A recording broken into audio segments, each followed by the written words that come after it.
America की दादागिरी का दौर खत्म हो रहा है। जी हां, बिल्कुल सही आपने सुना। पूरी दुनिया पर चौधराहट जमाने वाला और पूरी दुनिया में अपने आप को सुपर पावर कहलाने वाला अमेरिका, अब उसकी दादागिरी का दौर दरअसल खत्म हो रहा है।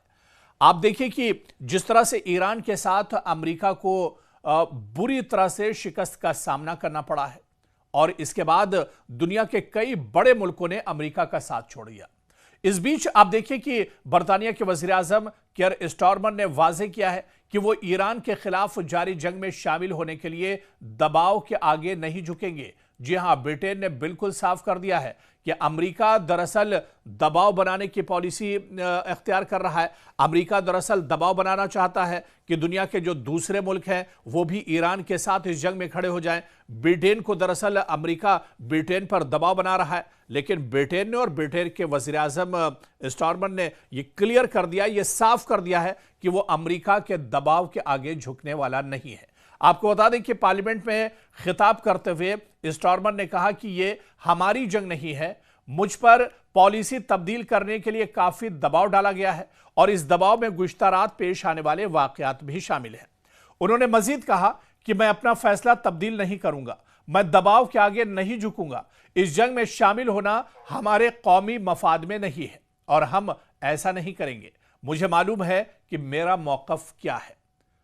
वहीं पर ब्रिटेन के वज़ीर आज़म ने कहा कि उनके ये बयानात तो दरअसल एक ऐसे वक्त में सामने आए हैं जब अमेरिकी सदर डोनाल्ड ट्रंप ने एक इंटरव्यू में कहा था कि अमेरिका और बरतानिया के दरमियान गुज़िश्ता साल तय पाने वाले तिजारती मुआहदे की शराइत तब्दील की जा सकती हैं। यानी एक बार फिर से टैरिफ का जो बोझ है या टैरिफ की जो धमकी है, अमेरिका दरअसल वो ब्रिटेन पर थोप सकता है, ब्रिटेन पर और ज़्यादा टैरिफ एक तरह से लगा सकता है। लेकिन फिर भी ब्रिटेन ने कहा है कि वो किसी दबाव में नहीं आने वाला है, क्योंकि ये जंग ब्रिटेन की नहीं है, बल्कि जो जंग ईरान के साथ इजराइल और अमेरिका ने शुरू की है वो भी ईरान के ऊपर ज़बरदस्ती थोपी गई है।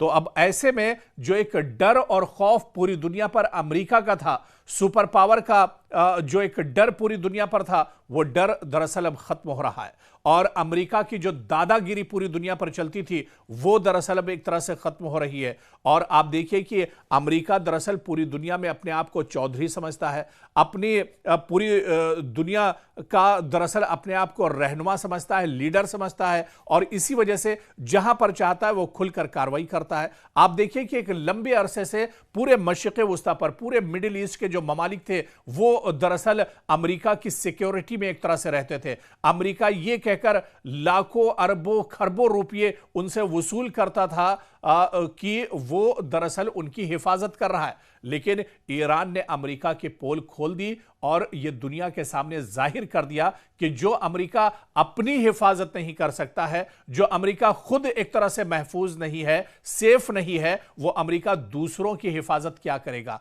अमेरिका के जितने मिडिल ईस्ट में एयरबेस थे सभी ईरान ने तबाह कर दिए। अमेरिका की पोल खोलकर एक तरह से दुनिया के सामने रख दी और अमेरिका की जो चौधराहट थी उसकी पोल दरअसल दुनिया के सामने खुल गई, बेनकाब हो गया है अमेरिका। और अब अमेरिका दरअसल यही वजह है कि इस जंग में कई ममालिक ने साफ तौर पर अमेरिका को टाटा बाय बाय कह दिया और यह कह दिया कि वो अमेरिका के साथ इस जंग में खड़े नहीं होंगे, क्योंकि यह जंग ईरान के ऊपर थोपी जा रही है। तो ऐसे में अब अमेरिका की जो पकड़ पूरी एक दुनिया पर बनी थी, या जो एक चौधराहट उसकी मानी जाती थी, या एक उसका तसल्लुत पूरी दुनिया पर जिस तरह से था, वो तसल्लुत अब एक तरह से खत्म हो रहा है। अमेरिका का जो दादागिरी का दौर था वो अब एक तरह से खत्म हो रहा है और ये अमेरिका के लिए एक बहुत बड़ा झटका तस्वुर किया जाता है। जो जंग ईरान के साथ इजराइल और अमेरिका ने शुरू की है वो भी ईरान के ऊपर जबरदस्ती थोपी गई है। तो अब ऐसे में जो एक डर और खौफ पूरी दुनिया पर अमेरिका का था, सुपर पावर का जो एक डर पूरी दुनिया पर था, वो डर दरअसल अब खत्म हो रहा है और अमेरिका की जो दादागिरी पूरी दुनिया पर चलती थी वो दरअसल अब एक तरह से खत्म हो रही है। और आप देखिए कि अमेरिका दरअसल पूरी दुनिया में अपने आप को चौधरी समझता है, अपनी पूरी दुनिया का दरअसल अपने आप को रहनुमा समझता है, लीडर समझता है, और इसी वजह से जहां पर चाहता है वो खुलकर कार्रवाई करता है। आप देखिए कि एक लंबे अरसे से पूरे मशरिक़ वुस्ता पर, पूरे मिडिल ईस्ट के जो ममालिक थे वो दरअसल अमेरिका की सिक्योरिटी में एक तरह से रहते थे। अमेरिका ये कहकर लाखों अरबों खरबों रुपये उनसे वसूल करता था कि वो दरअसल उनकी हिफाजत कर रहा है। लेकिन ईरान ने अमेरिका की पोल खोल दी और यह दुनिया के सामने जाहिर कर दिया कि जो अमेरिका अपनी हिफाजत नहीं कर सकता है, जो अमेरिका खुद एक तरह से महफूज नहीं है, सेफ नहीं है, वो अमेरिका दूसरों की हिफाजत क्या करेगा। अमेरिका के जितने मिडिल ईस्ट में एयरबेस थे सभी ईरान ने तबाह कर दिए। अमेरिका की पोल खोलकर एक तरह से दुनिया के सामने रख दी और अमेरिका की जो चौधराहट थी उसकी पोल दरअसल दुनिया के सामने खुल गई। बेनकाब हो गया है अमेरिका। और अब अमेरिका दरअसल यही वजह है कि इस जंग में कई ममालिक ने साफ तौर पर अमेरिका को टाटा बाय बाय कह दिया और यह कह दिया कि वो अमेरिका के साथ इस जंग में खड़े नहीं होंगे, क्योंकि यह जंग ईरान के ऊपर थोपी जा रही है। तो ऐसे में अब अमेरिका की जो पकड़ पूरी एक दुनिया पर बनी थी, या जो एक चौधराहट उसकी मानी जाती थी, या एक उसका तसल्लुत पूरी दुनिया पर जिस तरह से था, वो तसल्लुत अब एक तरह से खत्म हो रहा है। अमेरिका का जो दादागिरी का दौर था वो अब एक तरह से खत्म हो रहा है और ये अमेरिका के लिए एक बहुत बड़ा झटका तस्वुर किया जाता है।